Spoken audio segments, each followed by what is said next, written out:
I received a text from a friend of mine who said that Khamenei is dead. Ideally, it should have been a fair trial. It was a very easy exit for him. The Islamic Republic has done many terrible things to our family, to many other families, and there does need to be a form of accountability. I don't think an assassination is justice. Iranians, just like so many other nations, they deserve to live free and to be happy.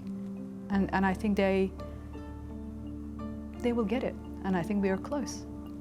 Nazanin and Richard, thanks so much for your time. I guess my first question should be, I'd like to know why you're here, why you've decided to speak today in this current climate, with this backdrop. Tell me what lies behind your choice. There are very worrying news coming out of Iran. Considering what has been happening over the past 48 hours regarding prisons. Of course, it's a very kind of uncertain times, and I guess people, even though the threat of the US Israeli military attack on Iran was going on for a long time, but I think people were not expecting it to be so quick and happening so quickly, especially with the events that had been happening over the past 2 days. But I think for me, the most worrying thing at the moment, on top of many other things, is the situation of prisoners in Iran, specifically Evin women political work where I spent 5 years. And, and I thought this is a good opportunity to be talking about that and also the ordeal of these people who are stuck, basically. And to you both, let's go back to Saturday morning. Tell me what you felt when you heard the news that this operation was underway in Iran. Like I said, I wasn't expecting it to happen, even though when I was talking to my family in Iran, they were clearly very much worried, but also preparing for it. Like I remember my family stockpiling, and I was very confused because I thought, surely this is not going to happen, especially because we have been attacked once in the past, not long ago. Can you tell me about hearing about the news that the supreme leader had been killed? Yes. So I was quite unsettled. And when that happens, I usually do something that I don't have to think about. So I put some podcast on and I went and sat at my sewing machine. That's what makes me really calm down and focus. And I received a text from a friend of mine who said that Khamenei is dead. But of course, at the beginning, the news was not confirmed by the Iranian government. It took, I think, about 12, 14 hours, maybe 15 hours. And we were kind of in shock whether it's true. Do we have to be hopeful about it? So we started this conversation with my friends, whether we have to be hopeful about it. What if we wake up in the morning and that wasn't the truth?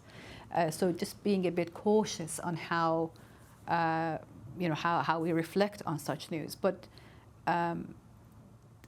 like I said, there was no single view on how people would have felt hearing the news, because many people felt very, very happy. They felt relief that this has happened. Many people felt this was an easy exit for him. He should have stood trial in a public court, and he should have been held accountable. And I think we all went to bed that night worrying whether that is the truth or not. And of course it was a reality. And I think it was a very normal reaction from those people who were in celebratory mood, because they have been waiting for such a long time for that moment to happen. And it actually did happen. But of course, very, very quickly after that, it also came the feeling of fear and uncertainty of what happens next. I personally think ideally it should have been a fair trial. He should have stood, trial in a public court in front of the people who he has basically, done crimes to, and to be answering and to be held accountable. And it was a very easy exit for him, frankly. You wanted to see him arrested, tried, prosecuted? Yes, I have spent 5 years in prison, and I think it would. I don't know many people in that prison who I have, served time with, that would have been particularly impressed by him just going that easily. I think we would have wanted to see justice, and this is not how we should have gone. And that you've spoken about a sort of sense of potential for naivety. There was a kind of analysis that this would be a quick process, some strikes, an uprising, democracy, 3 simple steps. I wonder if you can both tell me if you think that assessment is actually naive. Well, the thing is, the power in Iran is embedded in multiple institutional levels. By taking the figurehead out, the political structure will not automatically become democratic. What I believe is going to happen is going to be a new figurehead on the very kind of old system. If there is going to be any transition, it's going to be long, and it's going to be, frankly, in my opinion, not much different to what it used to be. Because in order to have a fundamental change within the power structure in Iran, you have to kind of have institutional reform, which I don't really see that is happening at the moment. And that makes me really, really worried.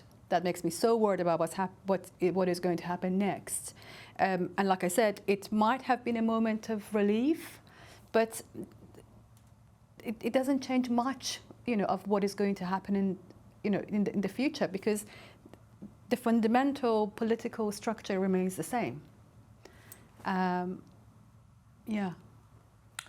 Yeah, I mean, obviously I'm not Iranian. I don't understand Iran particularly well. I didn't understand it particularly well when we were campaigning for Nazanin. It's clearly a really dangerous time. It's clearly a time that's spiralling, and it felt fairly flippant in the decision to abandon negotiations and suddenly start bombing. It's felt a bit, I don't know, adolescent almost, some of the planning and the hopeful aspirations. I felt UK policy on Iran was quite contradictory over the years that we were campaigning. It still feels quite contradictory. It still feels that it's not focused on keeping people safe. That's, Brits being held in prison in Iran, British Iranians who are there. I do appreciate that the Islamic Republic has done many terrible things to our family, to many other families, and there does need to be a form of accountability. I'm not sure abandoning international law and just attacking them is the best way to do that. I don't think an assassination is justice. I don't think we're on a path towards ordinary Iranians getting justice. We're on a path that's dangerous. Now, hopefully, it will move in a direction where ordinary Iranians are able to feel free again. The Iranians that we saw demonstrating outside Downing Street, that we joined demonstrations, the Iranians that were demonstrating outside Golders Green and Finchley and so relieved that, the bad guys had gone and the wizard is dead, if not the witch. That came from a place of real trauma, real pain, that we were exposed to in our case and many others. So it's a really turbulent time. It's a dangerous time for people in Iran and for people beyond. And I think there's a value in the government treading carefully, and there's a value in the government having clear principles. I think it's definitely doing the former, it's definitely treading carefully. How clear its principles are, there are things where they're not really acknowledging. And we'll get to some of those issues in detail in a moment. I just want to ask that, when you talk about your wish for, arrest, prosecution, I wonder, are you thinking of your own time in Evin prison, elsewhere, and thinking, this is where the supreme leader should have been? Like, how sort of deeply personal is that wish? I think it's both personal, but also in a collective way. I have spent time in prison with so many women who have gone through a lot worse than what I have. I know somebody who is still in prison, and when I entered the ward, she was already in prison for 8 years. She has now almost started the 17th year of her time in prison, and that's appalling. She hasn't been out for a day. I don't see people like her would be particularly impressed and happy with this, because this is like generations of lives in Iran. I think it's both personal, but also in a way that I think that we've got an accountability problem. Just removing people, it's not going to be, it's not going to cut it. I think it has to be accountability. People have to be responding in public court about all that kind of crimes that they have made. I want to talk specifically about, we know there are British citizens and dual nationals in some of those prisons in Iran, and obviously their cases are now of heightened concern. I think you saw the conversations that we had with Lindsay and Craig Foreman, and I wonder what your first thoughts were hearing them. I worry about those people who were in prison. I think the Iranian regime systematically would use more pressure at the time of kind of conflict on people like prisoners, just because they want to show their power. When they lose control in other places, they would want to show that probably more on people like those people who are in prison. But also, I think there has been the information coming out of Iran is on drips. It's not very easy to get information. I personally couldn't talk to anybody from my family over the past 3 days. But the news which is coming out from reliable sources that I know, there is an indication that they have locked people in prison in the women's ward because, frankly, they are so worried about the guards are worried about their own safety, and this is inhumane. So, I can't even imagine how they would feel because they don't have access to proper news. We heard about the killing of the supreme leader almost 18 hours before it was publicly acknowledged and confirmed by the Iranian regime. I can't even imagine that these people who are in prison who do not have access to reliable sources of information, how they would feel about it. But also I worry about their sanity and their safety in a way that if they're going to be locked up in prison without proper food, access to basic needs, it's going to be awful. I mean, they are already. What really, really makes me angry is these are the people who have been once punished by their own regime and are now being punished by some kind of external international force, which has nothing to do with them. And I think the Iranian regime uses that to manipulate these people and to put more pressure. In a fair environment, we would have wanted to see these people coming out of prison until such time that we have more clarity. And what do you think the mood would have been like in that prison on Saturday or Sunday when it was officially confirmed? I think horror. I think desperation. I remember when the Ukraine flight was down by the Iranian regime back in 2020, January 2020, we were horrified, especially because the Iranian regime seemed to be denying that they have actually done it. And we were like, well, obviously it is true, because who can, attack their own? But that wasn't the case. It was the case that they have actually, brought the plane down. And I remember it was chaos, it was agony, it was fear that, what's going to happen to us. And I think that was a different story because it wasn't directly affecting the people in prison, but at the moment, there might be, what happened in Evin prison in June, it might happen again. They might, we hear the news that police stations in Tehran are attacked, are being attacked. And who knows, they might want to do the same to prisons as well. And just take me into that prison. What kind, how are these conversations happening? Are they likely to be, public? Are they sort of whispers in corners? I just wonder how that mood is being transmitted. I try to imagine what we went through on a similar, obviously not as widespread, but on a similar occasion when the uprisings used to happen in Iran. Of course, the ward is not the same. So when the attack in June happened, they transferred the women into a different prison and then they brought them back to a different ward. So I can't even imagine how the ward looks like.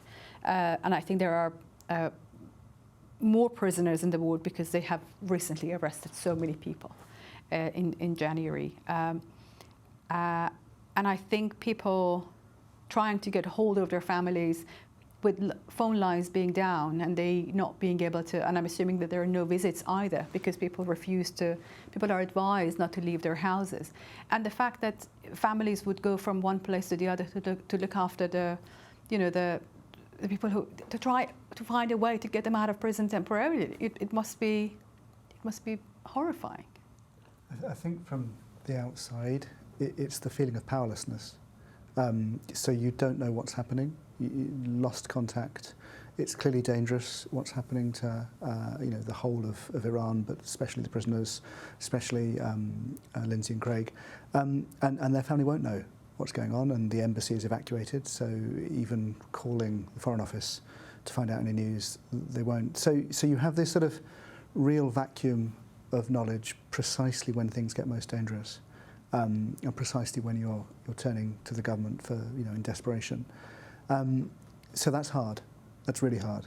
And in terms of what you can do, they'll have a lawyer in Tehran. They'll be trying to reach out to him to find out what he knows.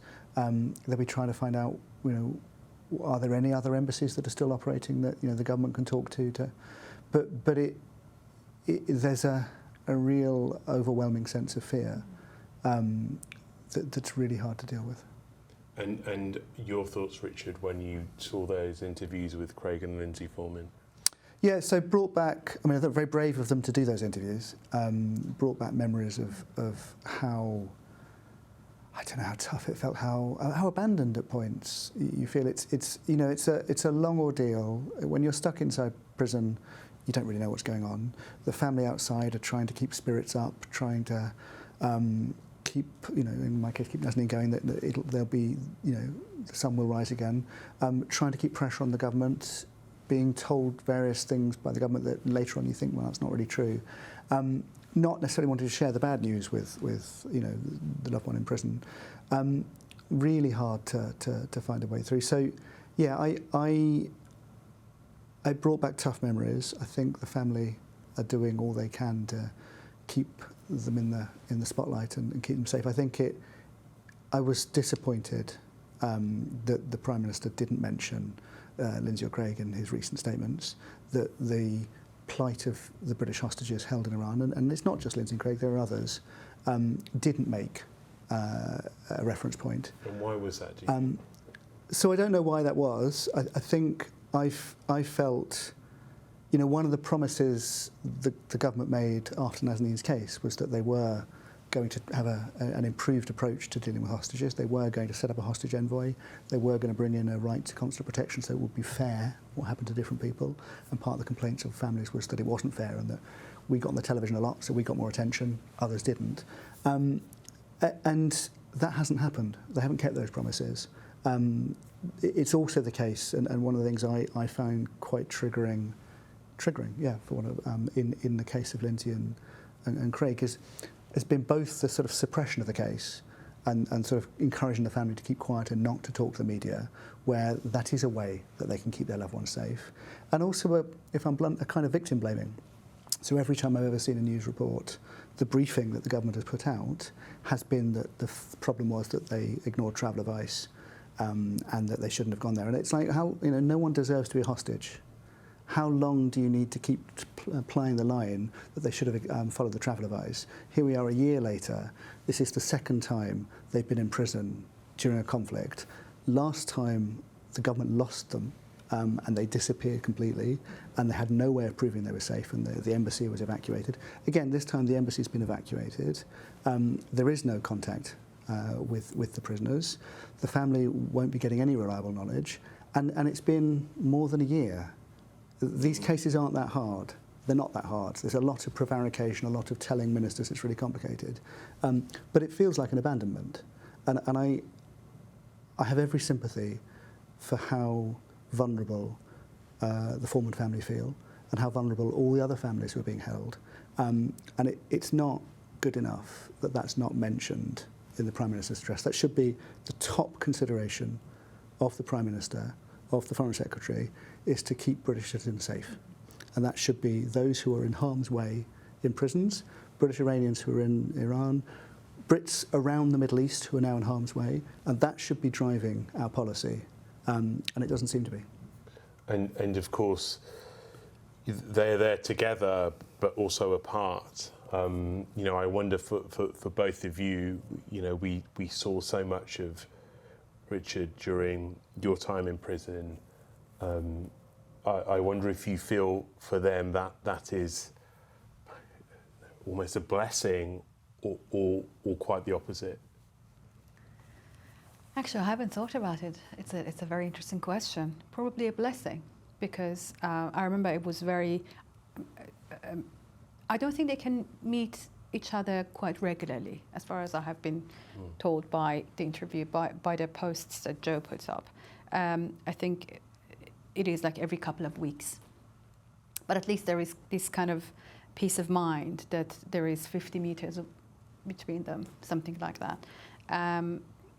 And I remember it was very, very hard to think that, Richard has no clue where I am kept or how it, where I live, how it looks like. But I'm assuming that they are kept in some sort of a similar condition. But then very, very difficult for their children, because, they are far away and they're much younger, and it's very traumatic. I think that's the thing, is these cases impact the whole family, and the whole family is held hostage, and you will have different dynamics where Craig and Limsey are both in prison and will, whether it's once a month or get to see each other and know that each other's alive and have a bit more understanding of what each other's going through.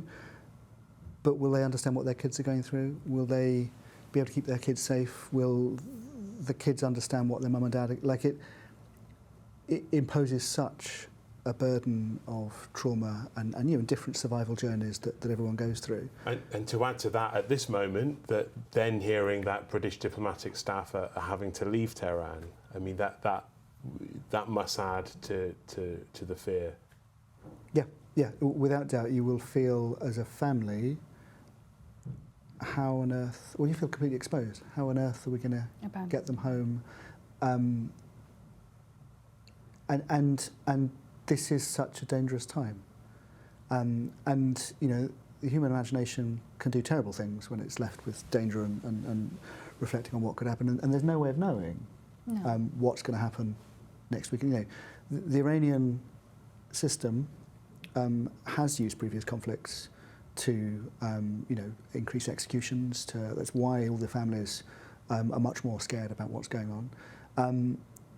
There's every chance that the prison becomes a much more dangerous place than it was 2 weeks ago, and it would have been a horrible place 2 weeks ago. I wonder, Nazanin, if there is any sort of window of hope now offered by the killing of the Supreme Leader, in your mind, a path to a situation where you can safely, freely return to Iran? There is always hope. There is always, I think at the moment, there is probably a quiet hope, because people are more cautious at the moment. They are fearful of what's going to happen next. But I think it's definitely the beginning of an end. But like I said, it's not going to happen instantly and overnight. The change is not going to happen. It might be a long way, but I think it is certainly I think everyone, maybe some people are even more hopeful than I am, but life has been a bit tough on me, so I tend not to be very, very hopeful about things. But certainly there is quiet hope, definitely.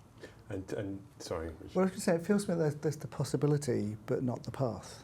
So it's definitely a chance for change now the Supreme Leader's gone, and other leaders, and maybe there will be, a real regime change and a journey towards freedom for everyone in Iran.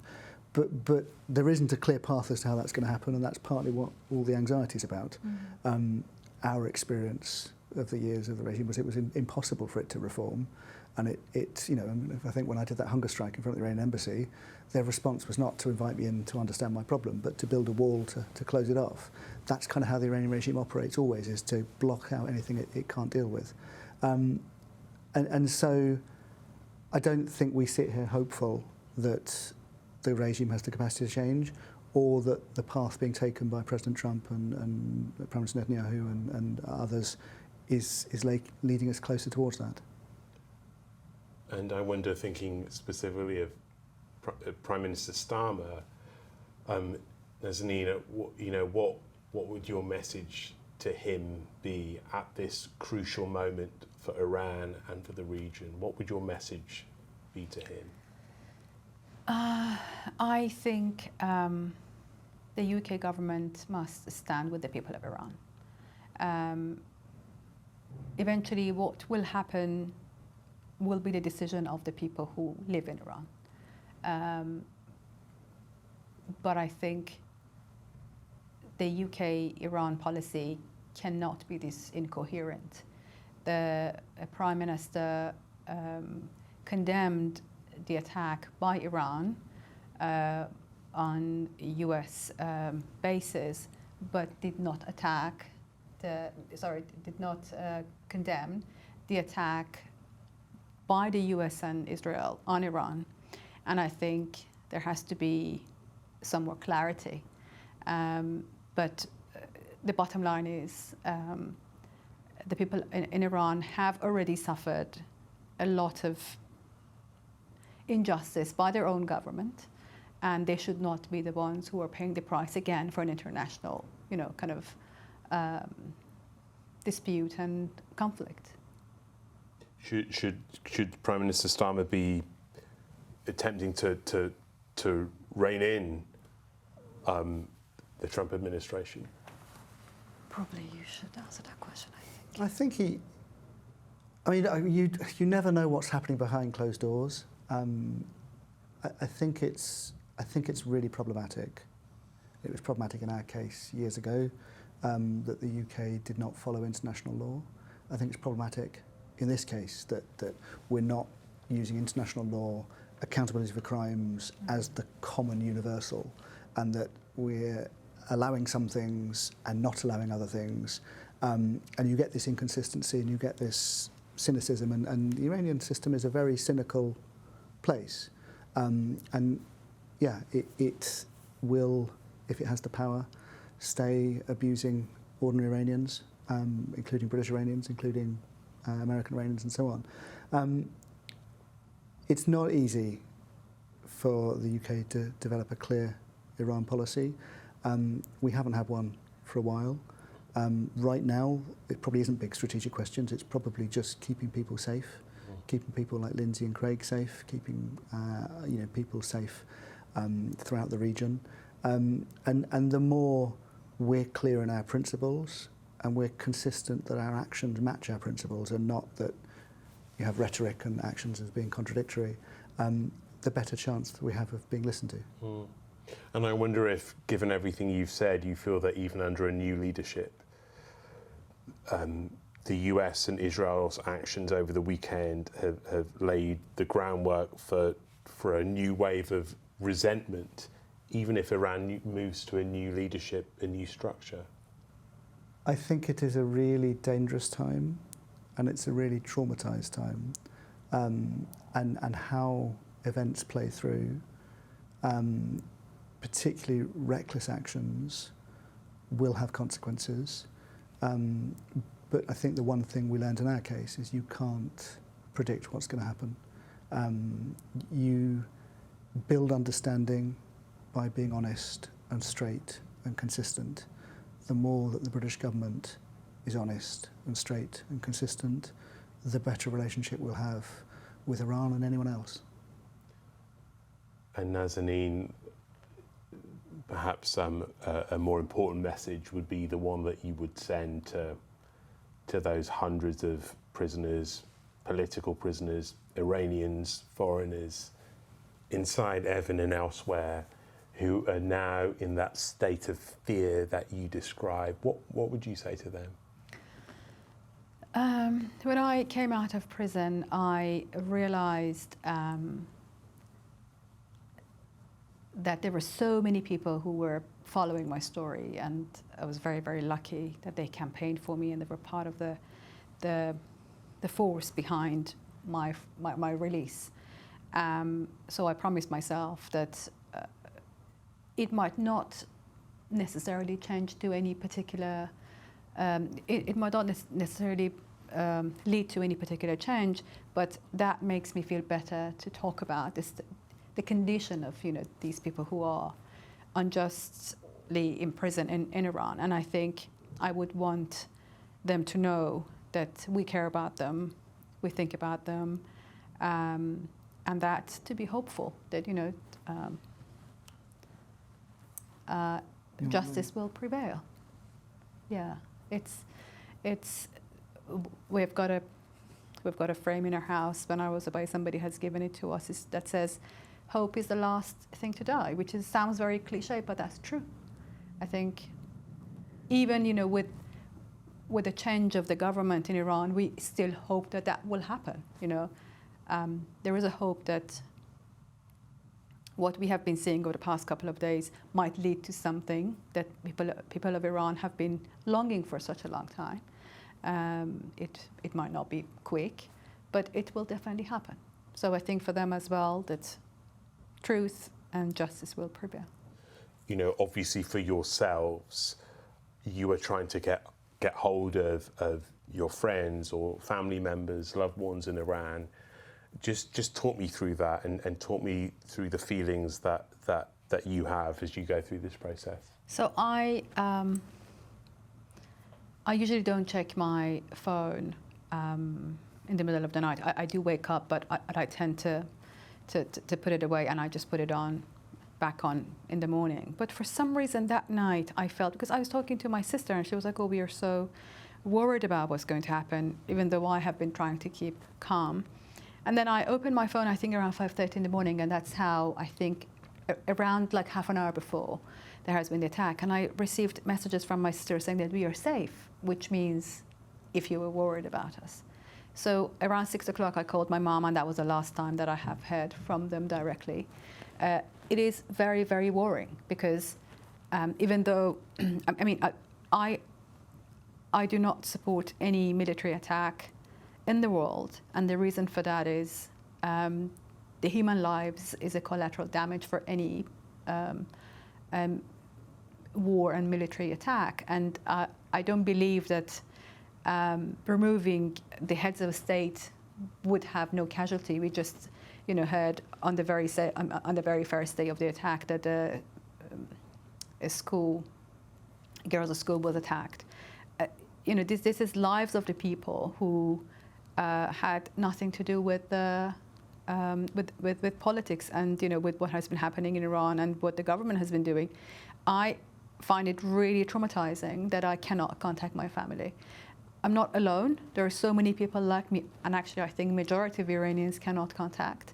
There are some kind of back routes of asking a neighbor or a friend of a friend, but not directly. And like I said, my parents live close to a police station. It's a very normal thing, police stations are around the city, and it has been attacked yesterday. And I was horrified, thinking, after all we went through, what if something happens to them? I try not to check the news, but it is impossible not to think that, are they safe? And you can't constantly ask other people to just go and check on them because it's just such worrying times. It has been very, very difficult to get hold of them. And the fact that my parents at the age of 70 have to now worry about, do they have water or bread or, it's appalling. And you've not heard from them since Saturday evening? No, not directly. I've heard from them from a friend of a friend who has been around, but a relative as well, a distant relative who lives outside Iran. But no, I haven't been able to contact them. So you must be checking your phone constantly, the whole time. to the point that my daughter was very angry with me because I usually am not on my phone all the time. But she was confused because that's not really me. I don't like checking, despite Richard, who does that all the time. I'm not very much attached to my phone. But yeah, it's. And what is and your daughter's thoughts at this moment as well? What are well, I did explain to her what has been happening. She has been very much involved in. Obviously, she was in the middle of it, but also when we came back, she has been exposed to a lot of stories around it.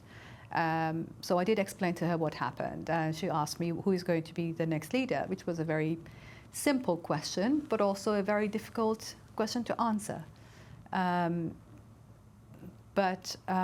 Yeah, I think she picks up on the fact that we are quite worried these days, and she understands more. She's nearly 12. So she understands a lot more now.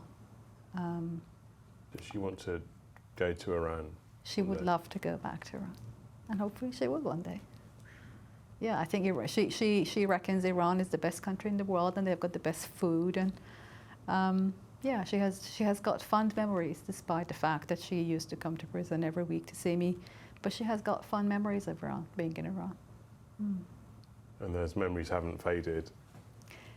I think that's the beauty of human brain.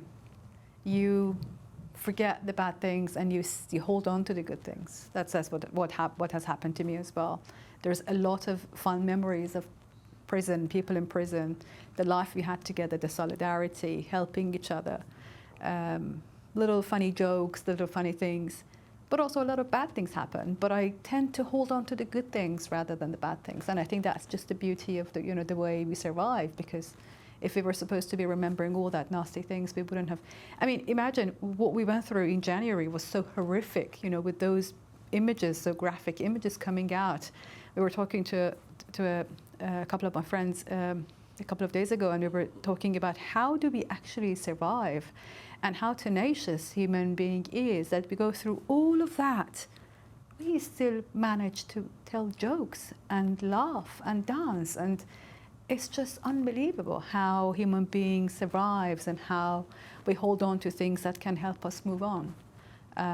Just because, there is hope. And, Iranians, just like so many other nations, they deserve to live free and to be happy.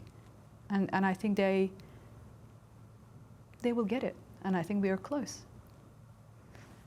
Maybe not that close, but we are definitely one step closer. Thanks so much for your time. And thanks for coming in to speak to us. Thanks.